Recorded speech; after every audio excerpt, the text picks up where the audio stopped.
আমি সাবেক শিক্ষামন্ত্রী এবং টুটুল ভাইয়ের কাছে বিনত অনুরোধ। আজকে আমি এসেছি মনসন্তোষ গ্রামে। আল ফারাবি নামের একটি 21 বছরের যুবক 17 দিন পূর্বে সৌদি আরব রিয়াদ থেকে আবা নামক একটি শহরে মৃত্যুবরণ করেছে অসুস্থতার কারণে। কিভাবে মৃত্যুবরণ করেছে এবং পরিবার কখন সংবাদ পেয়েছে তার বোনের কাছ থেকে সরাসরি আপনারা দয়া করে শুনুন। আপু, আপনার নাম কি? আমার নাম শারমিন। শারমিন, ফারাবি ভাই কখন মৃত্যুবরণ করেছে, কিভাবে জেনেছেন, এই কথাটা দয়া করে আপনার ভাষায় আপনি বলুন। আমার ভাই চিকিৎসা অবস্থায় মৃত্যুবরণ করছে, আর তার এক রুমমেটে আমাদের খবর জানাইছে যে সে আর দুনিয়াতে নাই। এভাবে আমরা খবর জানছি তার। এরপরে আর এই লাশ আনতে পারবেন কিনা এটা কি জানছেন?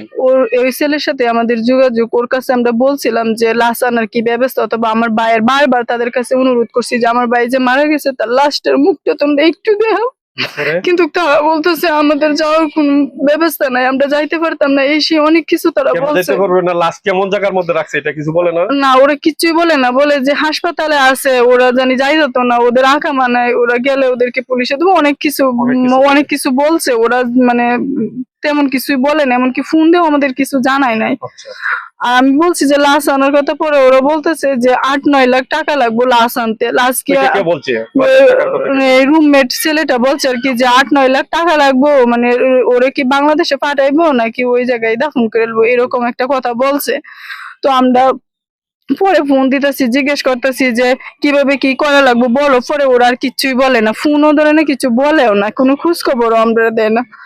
আমি বারবার করে বলতেছি যে আমার ভাই মারা গেছে, আমার ভাইয়ের মরা মুখটা একটু দেখো, কিন্তু কোনো কথা শুনে না, বলে যে আমরা যাইতে পারতাম না, আমরা দেখাইতে পারতাম না, আমরা অনেক চেষ্টা করতেছি, একটাবার চেষ্টা করছেন বারবার, বারবার আমরা এখন পর্যন্ত চেষ্টা করতেছি, ফোন দিতেছি যে শুধু খালি মুখটা একটু দেখো, আমার ভাইয়ের মুখটা একটু দেখো, আমরা চাইতাম না। তারপরে দিয়ে আসে না মরছে, এটা আমরা কইতারি না, আমাদের মালিকে আমরা বলছি, এটাই আপনারা আমরা বলতেছি, বারবার বলতেছি যে মালিকরে বলো তোমরা একটু দেখাইতো, যাতে তোমরা নিশ্চিত আমরা বলতে পারো। তারা কি করে আমরা জানি না, ওদেরকে কিছুই বলে না। ভাই বোনের সম্পর্ক এই দুনিয়াতে সবচাইতে কঠিন বাঁধন। মায়ের মৃত্যুর সংবাদ কিন্তু ঠিক থাকার কথা নয়, এটাই স্বাভাবিক। অজুরে কান্না করছে, তার ভিতরের কি অবস্থা এটা একমাত্র স্রষ্টা ভালো জানে।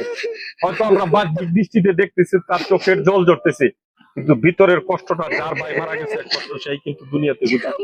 আপনি কি চান এখন, এইটা দয়া করে বলুন।